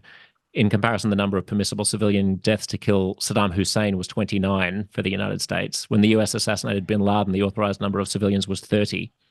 Right. And now it's 300 by Israel. So, we could go on and on and on. We could talk about the highest kill rate of any military killing anybody since the Rwandan genocide of 1994. But these really aren't the point. My point is about how we have the conversation. Hold on, Josh. By the way, just before I read this, I'm going to kind of set you up. And do you think that but just a quick answer because I want to get on to what I want to read. Did you have a problem with the Hezbollah pager operation? No. Okay, so all right. So, renowned American trauma surgeons with experience in other wars have returned from volunteering at Gaza hospitals horrified, one wrote in the Los Angeles Times. I have worked in other war zones, but what I witnessed in Gaza was not war, it was annihilation. Another told the UN Security Council, as surgeons, we have never seen cruelty like Israel's genocide in Gaza. Now, I looked into these guys. Now, the guy who, why don't I have his name here? Irfan Galeria. He's the doctor. He did an interview with Tavis Smiley. I have it, but I'm not going to. On Democracy Now! Or something. And by the way, let me just say this: these doctors who risk their lives going into war zones, to treat people. They die. I have nothing but, I mean, I'm actually feeling like you can get goosebumps about the bravery and the commitment to humanitarian efforts. So I want to be careful how I speak about him, because he's doing, he's not there killing Jews. He's there trying to save lives of people he cares about. So I don't want to besmirch him. However, he's a very, very committed advocate for that political cause. So much so that when Israel set off the Hezbollah pagers, he immediately caught a plane to Lebanon because he was outraged at this war crime. And tell me where you have been, and then we'll talk about what you saw on your tour. Of course. On September 17th and September 18th, the Israeli government and military launched a series of attacks in Lebanon that are considered war crimes by the majority of military and legal experts. And these pagers and walkie-talkies were detonated, and thousands of explosions occurred at midday in public spaces, causing significant injuries. So I left immediately on September 19th to help civilians recover from these attacks. And he spent his time treating the apparent civilians who were injured in a Hezbollah action. So this is where he is. So you'd have to take what he says with some kind of grain of salt, but it gets worse. And I want to play you something. I think you're going to find it interesting. You know this guy, Feroz Sidwa? No. So he's another one of these doctors. With this guy, Irfan, he also signed these open letters to the Biden administration. And he was the guy, you do know who he is.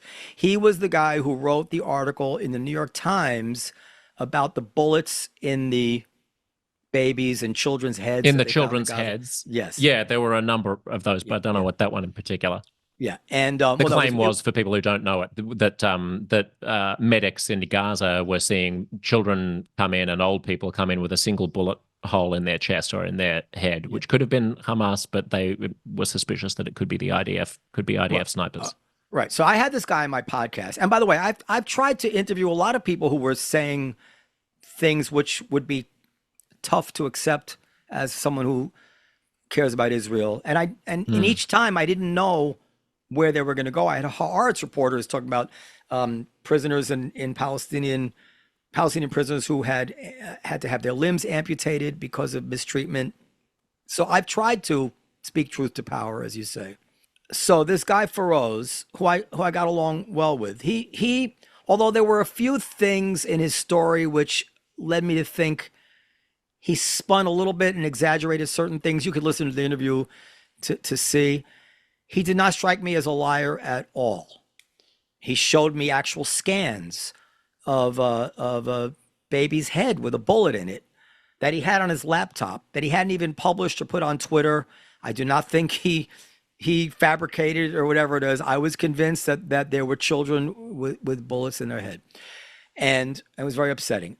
But then, and I hope I can make my point well here, then, like 2 hours into the conversation, he said something to me that was fascinating, and he gave me an insight into these people. He said that, yes, this was about a year ago, or fall of 24, that this is a time when around 40,000 people had died, I think. And he said, well, the data we're seeing is that on top of the 40,000 people who've been killed, there are probably at least 60,000 people who have starved to death in Gaza. And he says 60,000 people starved to death in Gaza. How could there be 60,000 people? Everybody has cell phones. We would see this. He says, well, at least 60,000. And I had this conversation with him about it. And I play it for you now. It's a little bit long, but it's fascinating. And all of which is to say that to take our information from these committed advocates of a cause, and I want to say it again, that doesn't mean they're wrong. Very often the activists are right. Very often the only people who will have the nerve to say something are the committed activists. I listen to what Aaron Mate and Max Blumenthal and everyone, I listen with an open mind to every claim they make. 9 times out of 10, they turn out to be, I think, full of shit. But I understand that if someone is going to turn something up, it's not going to be, Alan Dershowitz, right? It's going to be Max Blumenthal or Aaron Mate. So I want to make that point clear. But that doesn't mean that you should not add salt to people who are committed advocates of a cause. And let me just play you this. I hope it doesn't get too long. I'll throw in the towel when you say you've heard enough of it. But this is such a fascinating thing. And again, I believe this guy is sincere, which is why it's so interesting, because I wonder if you'll agree. What he says to me is absurd, like just absurd. You tell me. Let's hear it. Go ahead. But let's take a totally different thing. We wrote, me and 98 other healthcare providers wrote an open letter to the Biden administration telling them what we saw and asking to have a meeting. There's an appendix to that letter too. And the appendix is very detailed, or data-driven, I guess you would say. And in that appendix, I went through the integrated food security phase classification data for Gaza. That's the technical group that monitors food insecurity in the world. And if you look at their data, which admittedly everybody admits is not great because it's very hard to get data out of Gaza. But if you look at their data, the minimum number of Palestinians that you can estimate that have died from starvation or starvation-related causes since October 7th of last year is 62,000. Now, it's a huge number, and I sincerely hope it's not true. And if it doesn't turn out to be true, that would be wonderful. How can it be true? How can it be true? We'd be seeing social media videos of people that look like concentration camp do. victims by 62,000. So this is what I'm saying. We see almost none, and when we do, that's not true, Norman. And when and maybe you can explain this, because from time to time when I do see somebody emaciated like that, they're surrounded by people who are sometimes pudgy. Yeah. So and I'm like, what is going on? How can one person be starving to death around friends and family that are overweight? So Alex DeWall is like the preeminent historian of famine in the modern period. His book, I forget the name of the book. If you read it, he goes into details about how famine almost never affects an entire. Famine is not usually like what was happening in a Nazi concentration camp, but that's what we think of in our heads, right? I'm using the term famine. Let me just, I'm not using that in the IPC's technical definition of it. I'm just using it to mean a time when people don't have enough food and some of them are dying because of that. Famine usually happens in circumstances of scarcity, but it always affects people who have fewer mechanisms to cope with it. So like if you look at the IPC's phase classification, it goes 1 through 5. It's very, very uncommon for an entire population all to be starving to death. But again, that's the picture we have in our head because we think of like the Americans going. That's not the point I was making, but I want to let you finish. Well, but you said there are chubby people next to dying people, and that's normal. Yeah, I understand that there might be different levels of who's starving, who's not. But I'm saying that we see these isolated videos of a child in a bed. Sometimes, and no adult is going to let a child get to that level of starvation while they're eating comfort and maintaining their weight. So it's, listen, you actually really seem like a good guy. Somebody I'd want to know, somebody I'd want to spend time talking to enrich my own knowledge of things. You have a lot of life experience that is vital to the understanding of this conflict that I don't have. But there's certain disconnects in certain things you say that I have trouble accepting. And the notion that there could be, forget about 62,000, 30,000. But this is what I'm starting to say. More people starving in Gaza while everybody has a cell phone. And we don't know about it. And Hamas is not announcing it. And the Gaza Ministry of Health is not adding it to their numbers. This is a credulousness. I don't want what I was saying to be misinterpreted. What I said is that with the available data, that's the lowest number that can be estimated. I don't know there, but at the same time, it's obviously not true. I wouldn't say it's obviously not true. Like I said, I don't know. We would see the videos. There are people in Gaza. I mean, you would have seen it. You were there. I did. You saw people. You saw whole groups of people like Auschwitz victim? So let me. So you, I think you said you saw the one picture of the child. Yeah, I saw the one picture. Right. So with that kid, if you just start pumping tube feeds into his stomach, you're going to kill him. He's going to have huge electrolyte shifts, and his heart's going to stop working. Same thing that should. But why was he starving to death?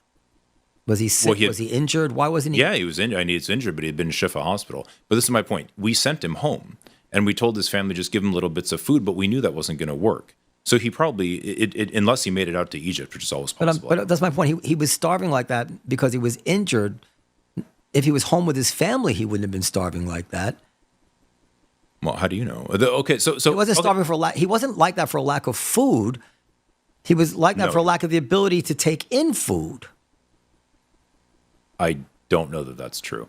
I'm saying as a very reliable common sense matter, if 30 or 40 or 50, 60 thousands of Gazans were dead of starvation and another 60,000 or 100,000 or 200,000 not dead, but just starving to death, bone thin, how could we not know about that? It's a good question. There's no way we could not know about that, and that should be obvious to you. That doesn't. Now, if you told me that hundreds of people are starving to death, actually, with the ubiquity of cell phone cameras, even that I find hard to believe. Okay. And the fact that you saw one kid, but he was injured and not able to take nourishment, actually doesn't even count because that's not what starvation is. I don't mean to make light of him, but I do love your depiction of certain Gazans as being pudgy. I felt bad it's true. about that word. I felt bad no, about it's a good that word. It's perfect. It's colloquial. It's evocative. He saved me by not reacting negatively to it because it could have been taken as flippant. But you understand my point. Like, and he absolutely. He's one of these. But hang on, let me just guys. save us. Yeah, let me save us some phony disagreement here because you'll get no beef from me about how much bullshit there is coming out of Gaza, how difficult it is to believe so many of the claims, how nothing that comes out of Gaza basically doesn't have the imprimatur of Hamas on it. So, anyone who was disseminating information from Gaza that sought to make it seem more livable would find themselves at the wrong end of a Hamas. This is a guy who works with, signed the same letter as this renowned American trauma surgeon that you cite as your let me evidence. Just continue let me continue the love fest for a moment before I attack you again. There's a lot of BS here, and I fully understand how these claims then get laundered through like the United Nations and the International Criminal Court, the Court of Justice and all these things. Also, the other point about starvation is the reason, if there is a lack of food in Gaza, it's because Hamas is stealing it from people. Like the reason why people don't have food is because Hamas is stealing it. I was against Israel. I was against the food embargo. I thought that was the one thing Israel did, which I thought was completely wrong. Although it may not be a war, not necessarily a war crime because of the reason you said. But go ahead. So tremendous amount of misinformation. The volume of, it's impossible for us to go over all of the claims. So I picked out a small selective handful of random things, maybe 4 examples from about 100. But there are other things that are completely verifiable, such as videos that have gone viral on social media in Israel itself of the Israeli army mowing down detainees whose hands are cuffed behind their backs and they're under, these might be terrorists, but gleeful. They're going around in Israel because right-wing Israelis are like, let's show them who's boss, as their limbs are getting crushed by a tank. Of course, there's going to be war crimes. Instances of but at some point, okay. To be fair, that's my only point. Right, but to be fair, we have to say it's a weird dilemma because you can't excuse it ever, but you also can't say unless they provide me with something which I know is not possible in a war, I'm going to cut bait. And America was known to mow down prisoners of war, mow down Japanese. I mean, there's no such thing as a war. You're talking about 18-year-olds, 19-year-olds. I agree. We have now reached. Look, my point was simply this, Noam, and I know that we have to go because this. Wait, but I want to ask you about the 972 thing. I got to ask you 972. You say if you suspect. Is this interesting to go over minutia instead of ending with a big picture? I'll tell you why it's interesting. because I'm trying to open your mind to the fact. You're not going to do That- it with minutia. You're not going to do that- it by taking down 972 magazine. Well, that a lot of these things that you've pointed up about Israel are not reliable and don't really tell anything nearly as significant as what you might have thought. So, for instance, the last one I'll give you, if you suspect that a fair bit of the pro-Gaza hoo-ha, as you got, I like that you said hoo-ha, is motivated by bias against Israel, and some of it is, read the work of Israel's own progressive independent media, Haaretz, 972 magazine, and B'Tselem. I mean, this is just like, as I said, this is like Mother Jones, The Nation, and No, worse. I know, but hang on. Yeah. I was Wait. going to make a point about this before, but you wanted me to let you finish. But let me just interject here. But I and then got I'll to let you say this finish, I about promise. the AI. Go Okay. ahead. Yeah. Well, yeah, no, I just wanted to make the point. If my point was that these publications in Israel are good sources to rely on for always accurate and impartial information, then you would be right to say that claim is ridiculous, because they are obviously partisan progressive outlets. But the claim that I was making was to say that it is not necessarily antithetical to Israel to be making these claims about the IDF's behavior in Gaza. I was saying, if you think that all of the claims that we're hearing out of Gaza are just anti-Zionist hoo-ha, then you'd have to explain why Israelis themselves are making them. That's all I was saying, right? So I mean, it's a bit like imagine if someone said it is anti-American to make I don't get that. this such and Let's such a not- claim. let's not run Then out you the might clock. say, well, hang on, MSNBC makes that claim all the time. Yeah, That would be there's- legitimate. And then you could say, well, hang on, MSNBC isn't representative of America. And I'd say, yes, but it's still not MSNBC is not anti-American. Okay, but yes, but there are plenty of Americans who are anti-American. There's also plenty of people who have derangement syndrome about the opposite party, and Israel has its share of people who do feel. By the way, 972 was founded by Palestinians and Israelis. It's not even a clean. Not that it would matter, but just No, it but was Haaretz was a mainstream newspaper. Haaretz actually had some stuff about this stuff. I'm not going to get to it. Point is this: the fact of Israel's bloodshed are staggering. The IDF's own artificial intelligence system, Habsora, generates bombing targets so fast that a former Israeli intelligence officer described it as a mass assassination factory. Now, when I read that, I'm like, yeah, I hope there is a mass assassination factory of Hamas operatives, Hamas soldiers, because we have, 200 hostages there.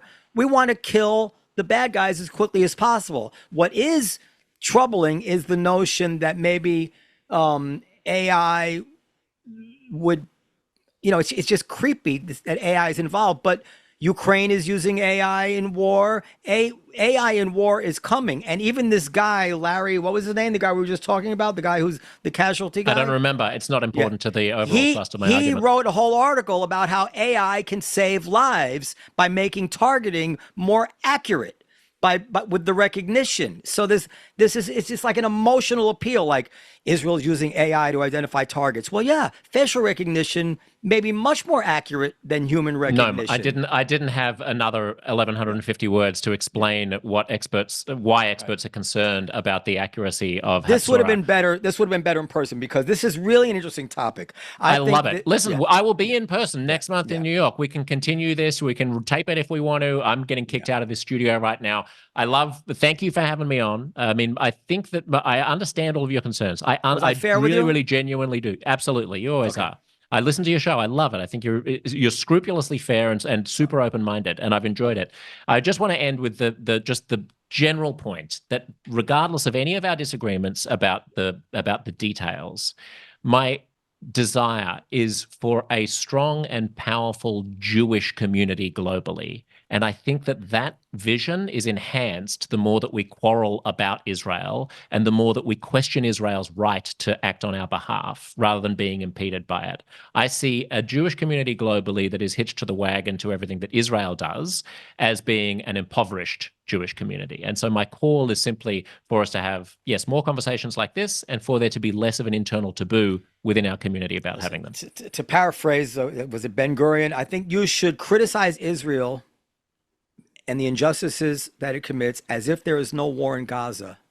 But I think you should defend Israel and its fight for survival vis-a-vis Gaza and its enemies as if there is no injustice in Israel. You can do both at the same time. One does not have to lead to an abandonment of Israel, because Israel is still fighting for a righteous cause. It may, I mean, they always say, we create more terrorists and we exacerbate things, and nobody ever wants to stop and think there is an Israeli psychology too.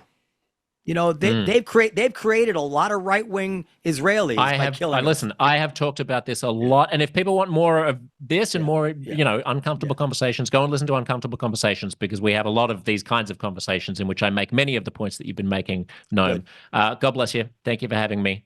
Bye, Josh. Peace out.